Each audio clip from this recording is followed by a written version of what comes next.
Popular ഫ്രണ്ടിനെ കുറിച്ചുള്ള ലേഖനവുമായി ബന്ധപ്പെട്ട ഓർഗനൈസർ വാരികയ്ക്കെതിരായ മാനനഷ്ട കേസ് റദ്ദാക്കി.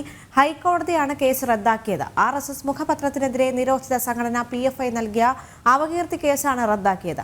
നിരോധിച്ചതിനാൽ PFI നിയമപരമായ സ്ഥാപനമല്ലെന്നും കോടതി വ്യക്തമാക്കി. രേഷ്മ ബാബു ചേരുന്നുണ്ട്. രേഷ്മ, പോപ്പുലർ ഫ്രണ്ടിനെ കുറിച്ചുള്ള ലേഖനവുമായി ബന്ധപ്പെട്ടായിരുന്നു ഓർഗനൈസർ വാരികയ്ക്കെതിരായ മാനനഷ്ട കേസ് വന്നത്. അത് ഇപ്പോൾ റദ്ദാക്കിയെന്ന് മനസ്സിലാക്കാൻ സാധിക്കുന്നുണ്ട്. മാത്രമല്ല, PFI ഒരു നിരോധിത സംഘടനയാണെന്നും കോടതി പറഞ്ഞു വയ്ക്കുന്നുണ്ടല്ലോ, അല്ലേ?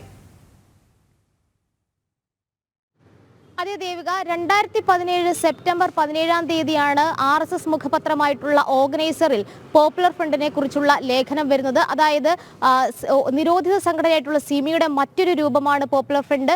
ലവ് ജിഹാദിലടക്കം പോപ്പുലർ ഫ്രണ്ടിന്റെ നേതാക്കളുടെ സാന്നിധ്യം തിരിച്ചറിയാനാകും. ഭീകരവാദ റിക്രൂട്ട്മെന്റുകൾ പോപ്പുലർ ഫ്രണ്ടിന്റെ നേതൃത്വത്തിൽ നടക്കുന്നുണ്ട്. ഇതടങ്ങുന്ന ഇക്കാര്യം സാധൂകരിക്കുന്ന അല്ലെങ്കിൽ ഇതുമായി ബന്ധപ്പെട്ടുള്ള ഒരു ലേഖനമായിരുന്നു ഓർഗനൈസറിൽ പ്രസിദ്ധീകരിച്ചത്. ഇതിനെതിരെ പോപ്പുലർ ഫ്രണ്ടിന്റെ ജനറൽ സെക്രട്ടറി നൽകിയ മാനനഷ്ട കേസാണ് ഇപ്പോൾ നിലവിൽ ഹൈക്കോടതി സിംഗിൾ ബെഞ്ച് റദ്ദാക്കിയിരിക്കുന്നത്. Kozhikode first class judicial magistrate കോടതിയുടെ മുന്നിലായിരുന്നു ഇതിന്റെ കേസ് നടപടികൾ ഉണ്ടായിരുന്നത്. ആ കേസാണ് ഇപ്പോൾ സിംഗിൾ ബെഞ്ച് റദ്ദാക്കിയിരിക്കുന്നത്. ഓർഗനൈസർ വാരികയുടെ എഡിറ്റർമാരടക്കം നൽകിയ പരാതിയിന്മേൽ അല്ലെങ്കിൽ ഹർജിയിന്മേലാണ് ഹൈക്കോടതിയുടെ ഭാഗത്തുനിന്നും ഇടപെടൽ ഉണ്ടായിരിക്കുന്നത്.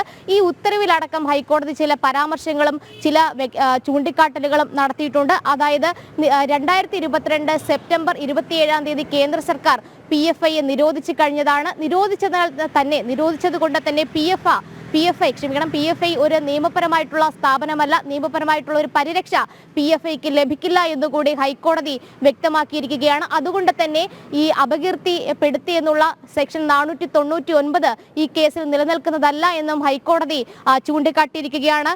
ഒപ്പം തന്നെ ഈ അപകീർത്തി എന്നത് ഒരു നിരോധിത സംഘടനയെ ബാധിക്കുന്ന വിഷയമല്ല. അതുകൊണ്ട് തന്നെ ഈ ഒരു കേസിലെ ഈ അപകീർത്തിപ്പെടുത്തി എന്നുള്ള വകുപ്പ് നിലനിൽക്കാത്ത സാഹചര്യത്തിൽ ഈ കേസ് റദ്ദാക്കുന്നു എന്നാണ് ജസ്റ്റിസ് PV കുഞ്ഞികൃഷ്ണന്റെ ബെഞ്ച് പറഞ്ഞിരിക്കുന്നത്.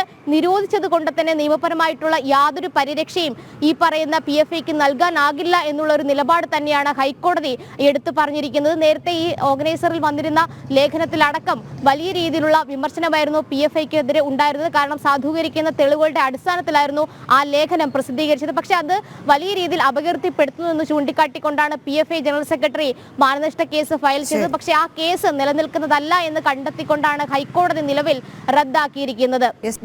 PFIക്ക് കനത്ത തിരിച്ചടിയാണ് ഈ ഒരു ഘട്ടത്തിൽ എത്തിയിരിക്കുന്നത്. PFI ഒരു നിരോധിത സംഘടനയാണെന്നും ഈ വിഷയത്തിൽ കൂടുതൽ കേസുകളിലേക്കോ മറ്റ് നടപടികളിലേക്കോ കടക്കുന്നില്ല എന്നുമാണ് അറിയാൻ സാധിക്കുന്നത്. രേഷ്മ ബാബുവാണ് വിശദ വിവരങ്ങൾ നൽകിയത്.